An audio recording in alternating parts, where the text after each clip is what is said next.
질문이 있어도 질문하셔도 돼요. 얘기를 할게요. 요한 1서 그 1장 1절하고 요한 그 복음서의 1장 1절 있잖아요. 여기에서 태초라고 얘기하는 게 아르케라는 말 자체가 태초예요. 그 다음에 호 로고스라고 할 때 태초에 말씀이 계시니라 요한복음 1장 1절에 보면은 태초에 말씀이 계시니라 이렇게 얘기를 하고 있지 않습니까? 자, 그러니까 이 태초라는 이 요한복음 신약 성경에서의 그 태초라는 것은 아르케인데 창세기 1장에서의 태초는 베레시트예요. 그러니까 합성어예요. 베라는 말과 레시트라는 말이 합성된 게 베레시트인데 여기서 우리가 이제 그 창세기 1장의 태초와 요한복음 또는 요한 1서의 그 태초에 대해서 조금 생각해 보려고 합니다. 원래 그 앞에 형제님께서 잘 말씀하셨던 것처럼 근원이라는 말이 태초에 들어가 있어요. 그래서 이걸 갖다가 어 창세기 강론을 들어보시면요. 창세기 1장의 그 베레시트라는 이 단어 속에서는 근원이신 그리스도 안에서라는 말이에요. 그리스도 안에서 천지를 창조하셨느니라. 근원자 안에서 천지를 창조하셨느니라. 이렇게 해석이 가능합니다. 그래서 이것을 갖다 해석을 하면 그리스도 안에서 천지를 창조하셨다라는 시작을 갖다 얘기하고 있는 단어입니다. 자, 그래서 아까 계시록 3장 14절에서 보면 하나님이 창조의 근원이시니 라고 되어져 있죠. 요 부분을 갖다가 좀 잘 생각해 볼 필요가 있습니다. 그 다음에 호 로고스 아까 요한복음 1장 1절에 보면은 엔 아르케와 호 로고스라는 말이 나오는데 태초라는 것과 로고스 말씀 요 말이 이렇게 분리가 되어 있걸랑요. 그래서 요걸 갖다 이제 조금 어저께 묵상을 하면서 정리를 했는데 어, 말씀 호 로고스가 아르케라는 좌소에 임재한 거를 얘기하고 있다라고 보시면 돼요. 그러니까 요한복음 1장 1절은 완전 근원적인 거예요. 천사들도 없고 시간과 공간의 개념도 없이 그냥 말씀이신 하나님이 그리스도라는 그릇에 담겨 있는 상태를 태초에 말씀이 계시니라 이렇게 표현했다라고 생각하고 있습니다. 자, 그 다음에 이제 으뜸 머리라는 개념이 있는데 머리를 쳐든다라는 게 반역이죠. 머리를 숙인다라는 게 순종을 의미하는 거예요. 자, 그래서 근원자 안에서라는 이 뜻을 갖고 있는 요 부분을 갖다가 욥기서 38장, 잠깐만요. 욥기서가 아니라 전도서 잠언서 8장 22절서부터 같이 찾아서 읽도록 하겠습니다. 잠언서 구약성경. 자, 창세기의 태초를 갖다가 잠언서에서 해석을 어떻게 하고 있는지를 한번 보려고 그래요. 몇 장이요? 8장 몇 절? 22절서부터 읽을 거예요. 자, 창세기 1장 1절에서는 태초에 하나님이 천지를 창조하셨느니라로 시작되죠. 그런데 이 잠언서 8장 22절서부터 쭉 읽어 나갈 건데 여기에서의 이 창세기 1장의 그 태초에 하나님이 천지를 창조하셨는데 누구와 함께 천지를 창조했는가 요 부분을 갖다 살펴보려고 하는 거예요. 자, 22절 여호와께서 그 조화의 시작 곧 태초에 임하시기 전에 나를 가지셨으며 라고 되어져 있죠. 일하기, 예? 일하기가 아니라 일하기. 그러니까, 예, 예. 일하시기 전에 나를 가졌다라고 했죠. 나를 가졌다. 여기에서 이 태초는 베르시타 아니에요. 조화의 시작이라는 말이 베르시트예요. 조화의 시작이라는 말이 시작이라는 말이 베르시트입니다. 그러니까 여기에서 보면은 시작할 때 누구를 가졌다? 나를 가졌다예요. 그러니까 그리스도를 가졌다라는 거예요. 그러니까 로고스라는 말씀이신 하나님이 그리스도라는 좌서에서 지금 창조의 사역을 시작하셨다라는 걸 얘기하는 거예요. 자, 그 다음에 23절. 만세 전부터, 태초부터, 땅이 생기기 전부터 내가 세움을 받았다라고 얘기하죠. 그러니까 누가 세움을 받은 거예요? 그리스도. 그리스도가 세움 받은 거예요. 그러니까 그리스도는 말씀이신 호 로고스의 좌소인 거예요. 그릇이에요. 그 다음에 아직 바다가 생기지 아니하였고 큰 샘들이 있기 전에 내가 이미 났으며 라고 하니까 그것도 그리스도죠. 산이 세워지기 전, 언덕이 생기기 전에 내가 이미 났으니 해서 계속 내가 났다라고 쭉 이어지죠. 이게 바로 창세기 1장 1절에 태초에 하나님이 천지를 창조하셨느니라 라고 할 때에 그리스도가 함께 사역한 걸 지금 얘기하고 있는 거예요. 자, 그 다음에 그가 하늘을 지으시며 궁창을 해면에 두르실 때에 내가 거기 있었고 그가 위로 구름 하늘을 견고하게 하시며 바다의 샘들을 힘있게 하시며 바다의 한계를 정하여 물들이 명령을 거스르지 못하게 하시며 또 땅의 기초를 정하실 때에 내가 그 곁에 있어서 창조자가 되어 날마다 그의 기뻐하신 바가 되었으며 항상 그 앞에서 즐거워하였다. 라고 얘기하니까 바로 말씀이신 호 로고스를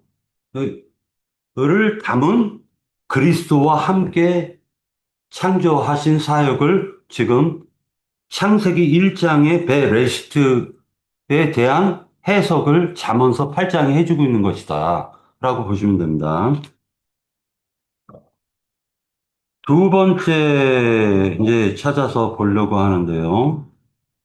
두 번째로는 전도서 3장 11절 같이 한번 보도록 하겠습니다. 잠언서 바로 뒤에가 전도서예요. 전도서 3장. 전도서 3장 11절. 11절에서 14절까지 보려고 하는데요. 하나님이 모든 것을 지으시되, 때를 따라 아름답게 하셨고, 또 사람들에게 영혼을 사모하는 마음을 주셨느니라. 그러니까, 여기서 왜 제가 그리스도를 강조하냐면요.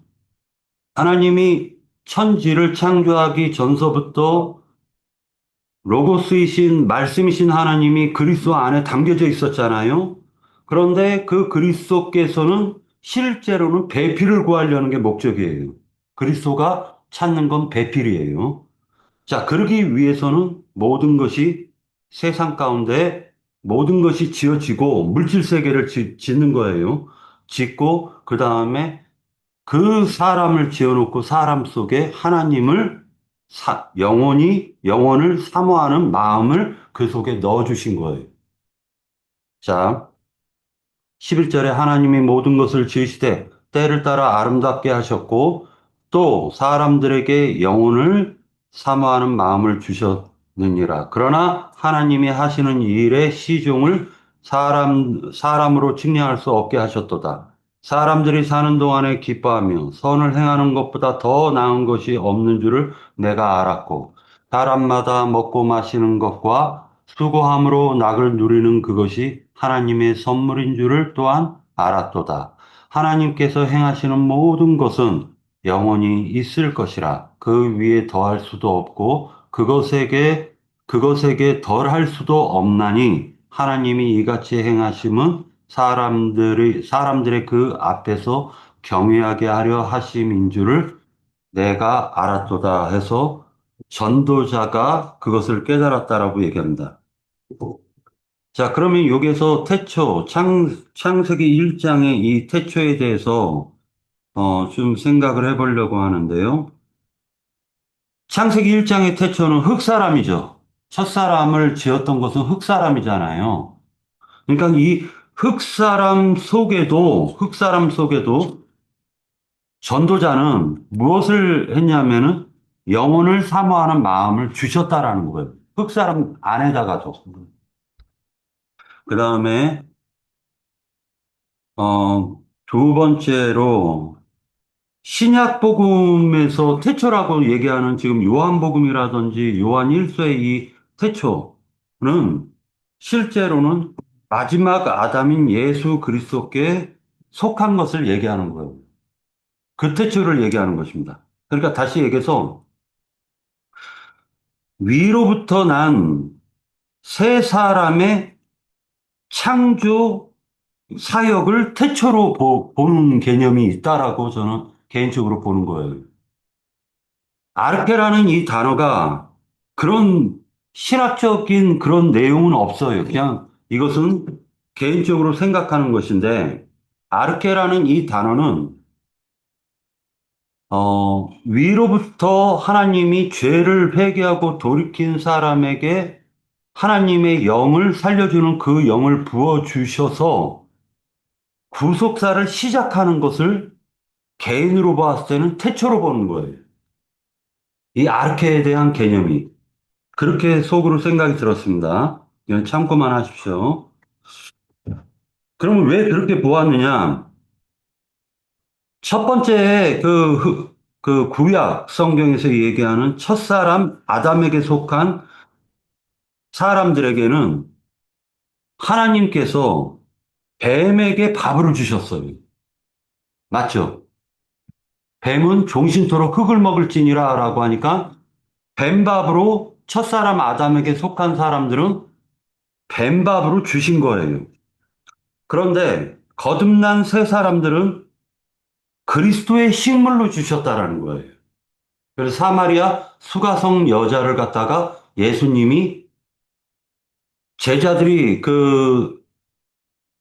먹을 것이 없어서 시장에 가서 먹을 걸 사러 갔을 때 갔다 오니까 예수님께서 하시는 말씀이 이미 나는 어, 먹었다라고 표현해요. 그것은 사마리아 수가성 여자를 식물로 먹은 것을 의미하고 있는 거예요. 그러니까 다시 얘기해서 구약의 첫사람 아담에게 속한 사람들은 뱀밥으로 하나님이 주신 것이고 거듭난 새 사람들은 그리스도의 식물로 하나님이 그 식물로 취하신다라는 걸 깨달을 수가 있습니다.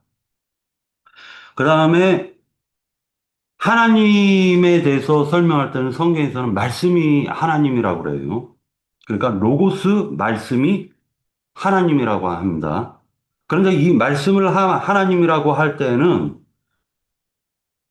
그 기초가 뭐냐면은 그 모든 만물의 근원자로 보기 때문에 아버지로 보기 때문에 그분을 하나님이라고 묘사를 하고 있는 것입니다. 에베소서 4장 6절을 같이 한번 찾아서 볼게요. 에베소서 4장 6절.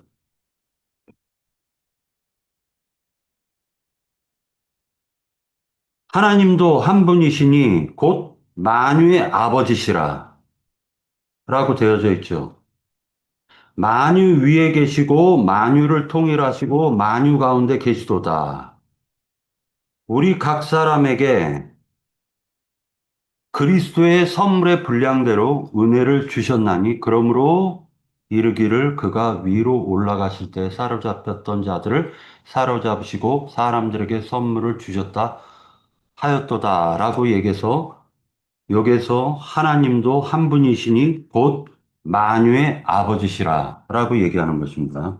그러니까 아버지를 담은 그릇이 그리스도라는 거예요.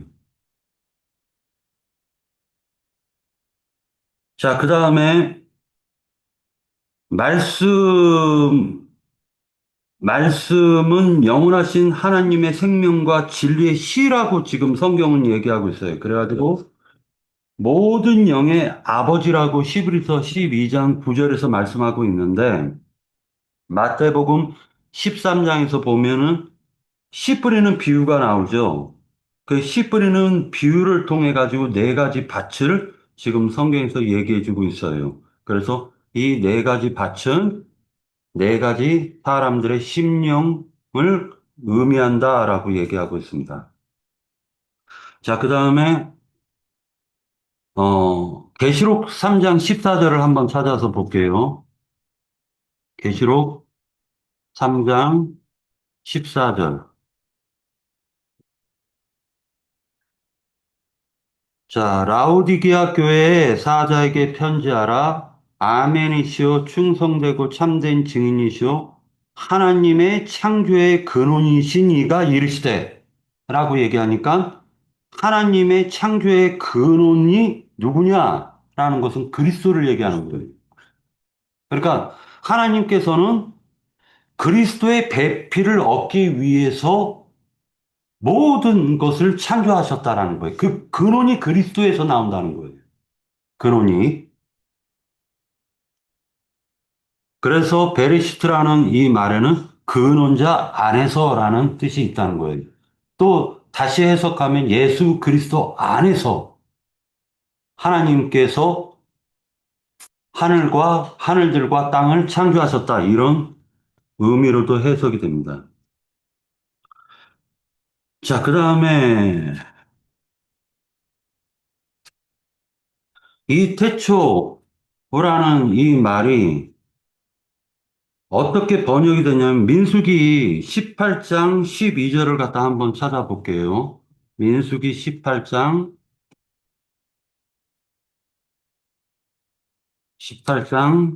12절인데 우리가 아산 여목사한테 갔었을 때 그 아산 여목사가 이 베레시트 가지고 장난질 많이 쳤죠. 네. 네. 파자 해석한다고 하면서 성경이 베레시트 안에 다 들어가 있다라고 그랬습니다. 자, 그러면 이제 이 베레시트의 실상을 한번 볼게요. 태초에라고 번역이 됐지만은 민수기 18장 12절 누가 한번 읽어보시겠습니까? 그들이 여호와께 드리는 첫 곧 제일 좋은 기름과 제일 좋은 포도주와 곡식을 내게 주었던즉 여기에서 태초가 어디에 나오는 줄 아세요? 태초, 베레시트라는 단어가 어디에 쓰였는 줄 아십니까? 첫, 첫소산이에요. 첫소산이라는 이 단어에 베레시트가 쓰였다는 거예요. 자, 그러니까 태초에라고 이 창세기 1장 1절에서는 막 태초에 하니까 막 시간이 있냐 없냐 공간 뭐 아무것도 없을 때 뭐 하늘과 땅을 창조하셨냐 마냐 이르는데 지금 성경에서 이 똑같은 단어는 첫소산으로도 쓰였다라는 것입니다. 첫소산으로. 베레시트라는 단어 똑같아요. 신명기 26장 같이 한번 볼게요. 26장 신명기 바로 뒤에 있어요. 거기에서 쓰인 거는 큰 머리라는 뜻으로 쓰이고 온 거지. 여기에 첫 네. 소산이라는 거. 네, 첫소산. 그러니까 또 말씀에 꾸준히 말한 그 의미가 좀 다르지 봐요. 네. 26장. 그러니까 이제 베리시트 가지고 장난치지 못하게 지금 제가 얘기를 하는 거예요. 너무 베리시트에 무슨 성경 전체가 다 들어있다라고 얘기를 하는 그 파자 해석하시는 분들이 저는 이것은 조금 그렇다라고 생각이 드는 게 신명기 26장 10절. 자, 한번 읽어보시겠습니까? 여호와여 이제 내가 주께서 내게 주신 토지 소산의 만물을 가져왔나이다 하고 너는 그것을 내 하나님 여호와 앞에 두고 내 하나님 여호와 앞에 경배할 것이며 여기에서 그 베리시트는 어디에 쓰인 단어인 줄 아세요? 소산 같은 만물이에요. 토지 소산의 만물.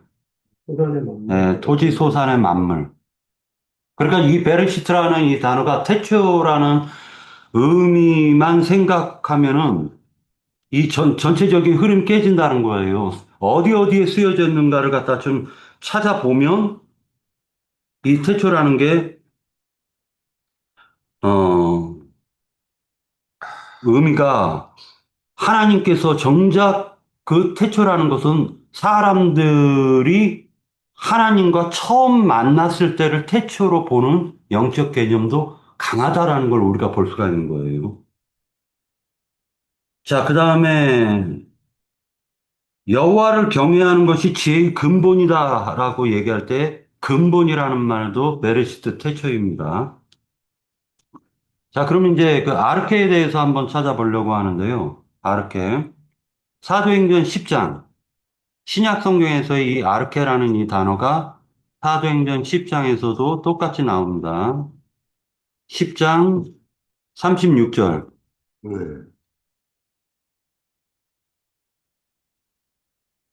만유의 주 대신 예수 그리스도로 말미암아 화평의 복음을 전하사 이스라엘 자손들에게 보내신 말씀이라고 되어져 있죠. 여기에서 아르케라는 단어가 나와요.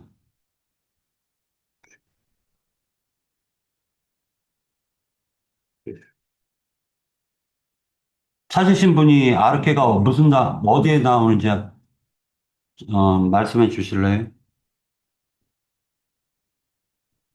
사절인가? 몇 구절? 자, 10장 4절? 어디? 14장 15절. 그럼 14장 15절. 어디? 사도행전? 예, 사도행전 14장 15절.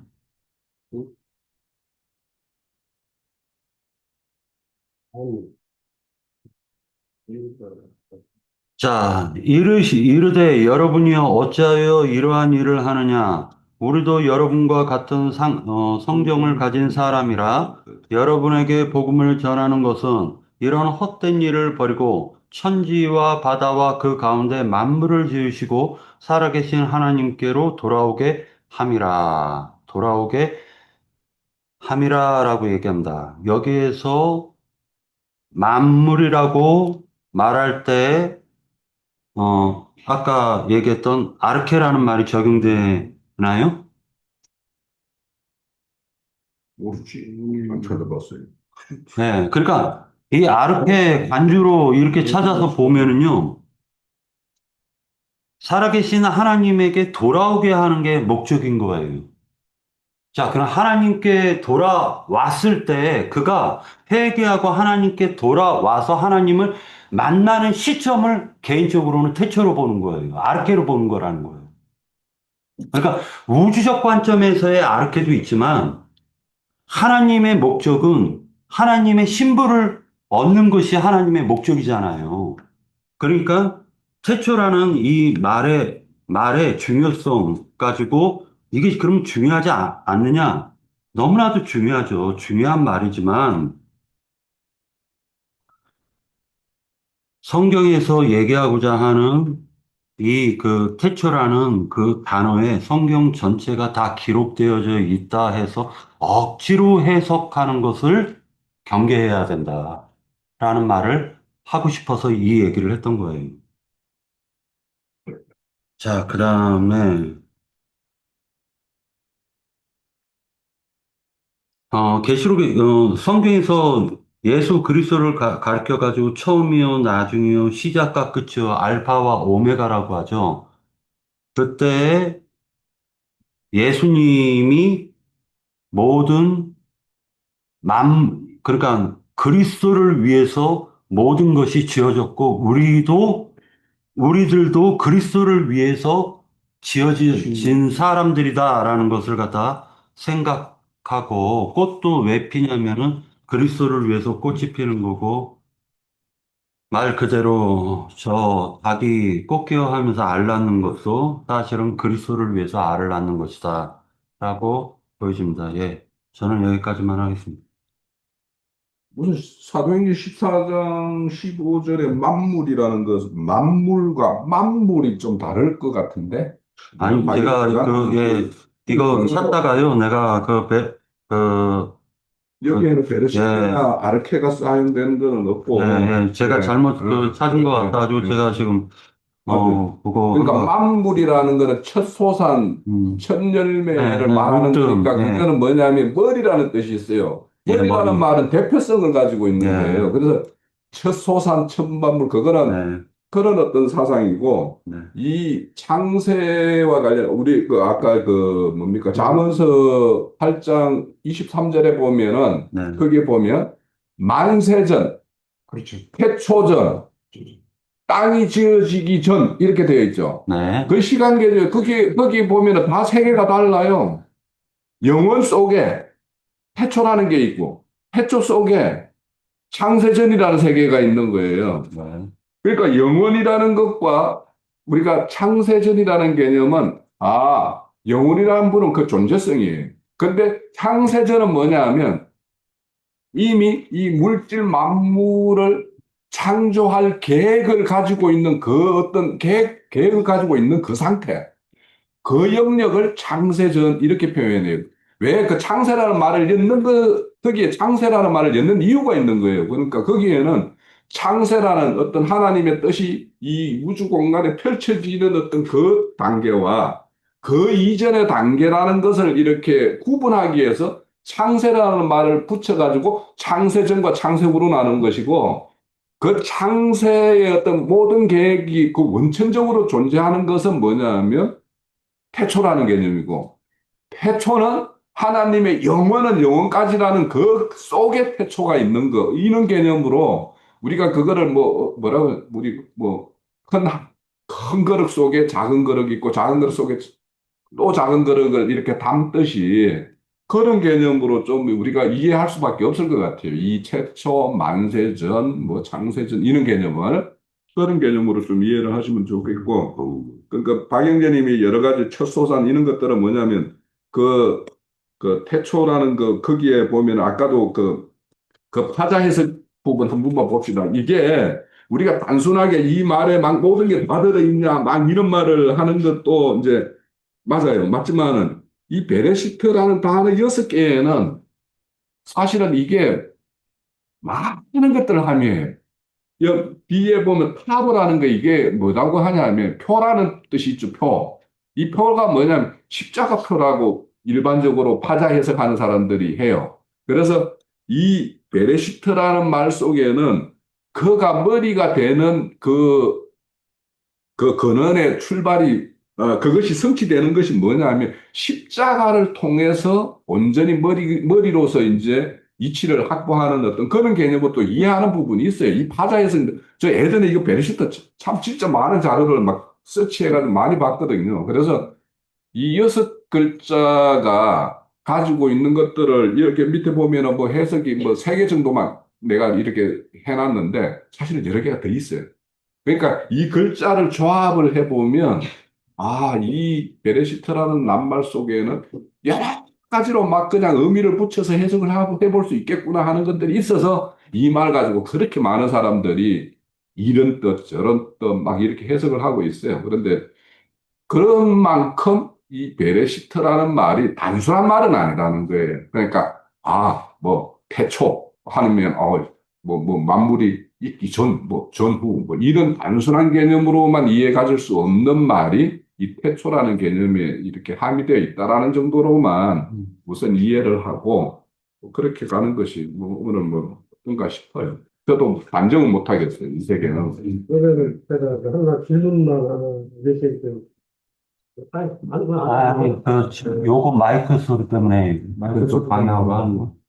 어제 그 태초라는 그 말씀 안에서 이제 제가 이제 근원을 좀 찾아가 봐라 해가지고 어떤 사람한테 이제 했는데 그래서 제가 이제 골로새서 3장 그 11절에 음. 그리스도는 만유시여 만유 안에 계시니라를 안에서 한번 찾아보라고 말씀을 했거든요. 그러면 잘하셨어요. 다른 의미가 되는가 해가지고. 거기에 보면 그 해석에도 내가 붙였는데 이 예. 페이지에 보면 골로새서 그 16절, 17절에 보면 그에게서 했을 때 영어로 from him 이렇게 되어 있죠. 그로부터 모든 것이 출현되어 있고 또 그 안에 그러니까 그리스도 안에서 모든 것이 출현되어 있고 또 그리스도 안에 존재하고 있다라는 거예요. 이 만물 모든 것이.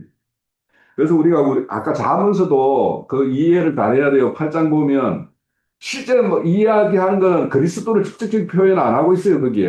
예? 그렇죠. 거기에 나를 할 때는 거기 다 지혜를 말하고 있어요, 지혜. 예? 지혜가 창세 전부터 존재했고, 만세 전부터 존재했고, 이런 말을 가지고 있어요, 지혜. 그러면 그 지혜를 우리는 어떻게 이해하느냐?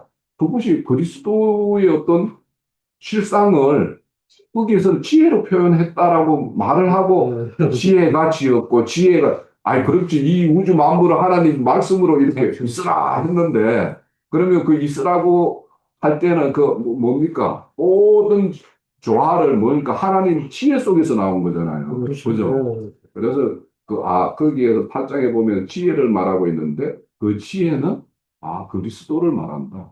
그리스도의 실상이, 지혜가 이 땅에 오신 것이 그리스도였구나. 이렇게 우리는 이해를 하는 거예요. 여기 조금만 첨언할게요. 조금만 첨언하는데, 3장, 무슨 삶다? 골로새서 3장 2절, 이걸 갖다 내가 써놓고도 읽지를 못했어요.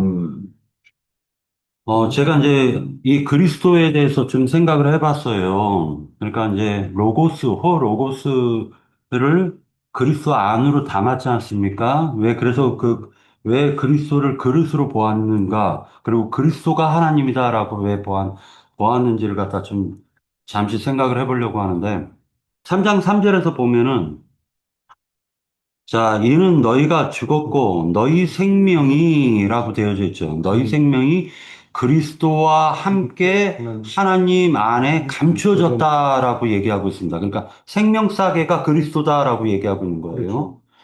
우리의 생명이신 그리스도께서 우리의 생명이신 그리스도께서 나타나실 그때에 너희도 그와 함께 영광 중에 나타나리라라고 되어져 있죠. 그 다음에 이제 10절을 갖다 같이 한번 보도록 할게요. 로마서 1장 어저께 그걸 잠깐 좀 얘기를 나눴었는데, 로마서 1장에서 얘기하는 말이 골로새서 3장 10절에서 그 이하 구절에서 나옵니다. 그런데 이게 어저께 이 그리스도에 대해서 설명을 하려고 하다 보니까 이 말을 하게 됐는데, 자, 새 사람을 입었으니라고 했을 때 이 새 사람은 그리스도를 입는 거예요, 그리스도를. 그러니까 새 사람을 입었으니 이는 자기를 창조하신 이의 형상을 따라 지시게까지 새롭게 하심을 입은 자니라 하면서 거기에는 자 그리스도 안에는 헬라인이나 유대인이나 할레파나 무할레파나 야만인이나 스구디아인이나 종이나 자유인이나 차별이 있을 수 없으니 오직 그리스도는 만유시요 만유 안에 계시니라라고 되어져 있습니다. 그러니까 아까 요한복음 다시 잠깐만 요한복음 한번 찾아볼게요. 요한복음에 굉장히 중요한 말이 있어가지고 얘기하려고 하는 것입니다. 요한복음 1장 1절. 자, 요한복음 1장 1절에 보면은 태초에 말씀이 계시니라라고 되어져 있죠. 그러니까 엔 아르케 호 로고스예요, 이게. 엔 아르케 호 로고스인데 자, 태초라는 것을 왜 내가 그리스도로 보았냐면은 호 로고스를 담았기 때문에 태초로 본 거예요. 그리스도로 본 거라는 거예요. 자, 그다음에 3절. 1장 3절에 보면은 2절, 3절을 읽을게요. 그가 태초에 하나님과 함께 계셨고 라고 했을 때 그라고 표현할 땐 그리스도라는 거예요. 그가 하나님 하면은 생명의 근원, 말씀을 하나님이라고 하는 거예요.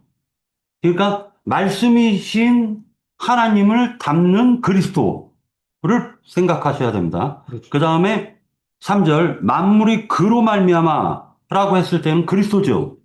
그가 만물이 그리스도로 말미암아 지은 바 되었으니 지은 것이 하나도 그리스도가 없이 된 것이 없느니라라고 지금 말하고 있다라고 이걸 굉장히 중요하게 어제 그제 이렇게 묵상을 해봤습니다. 그래서 그리스도라는 말이 단순하게 얘기하면 그냥 하나님의 집이다. 또는 하나님을 닮는 그리스도다라고 얘기를 하는데 이 그리스도가 왜 중요하냐면요. 하나님께서 우리를 그리스도를 닮는 그릇으로 지으셨다는 거예요.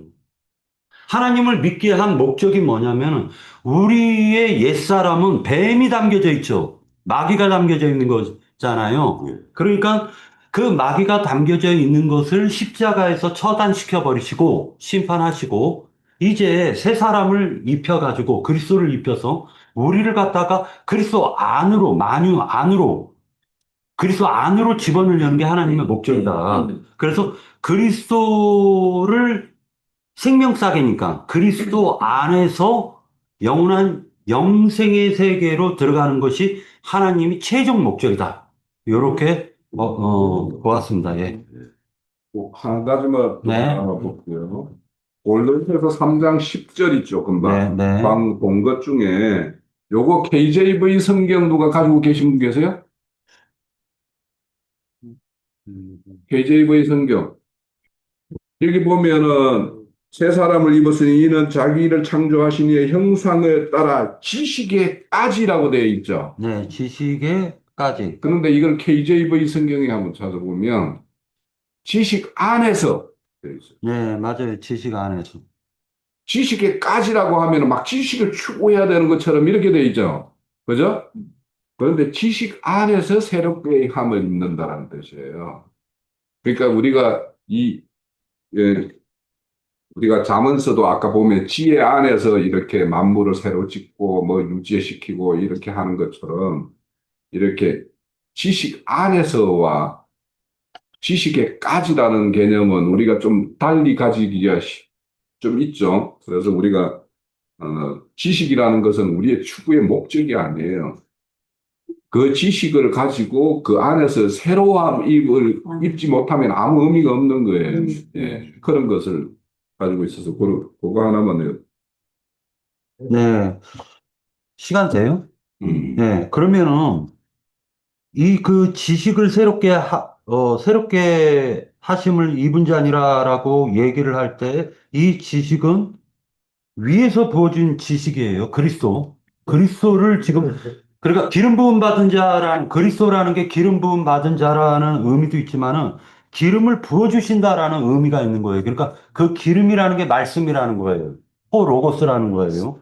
그 다음에 11절에 보면은 거기에는 헬라인이나 유대인이나 할레파나 무할레파나 야만인이나 수구디아인이나 종이나 자유인이나 차별이 있을 수 없나니 오직 그리스도는 만유시요 만유 안에 계시니라 라고 했을 때 이 그리스도와 반대되는 개념이 뭐냐면은 아담 안에서라는 거예요. 첫사람 아담 안에서 라는 것은 율법이 적용이 되는 거예요. 율법이.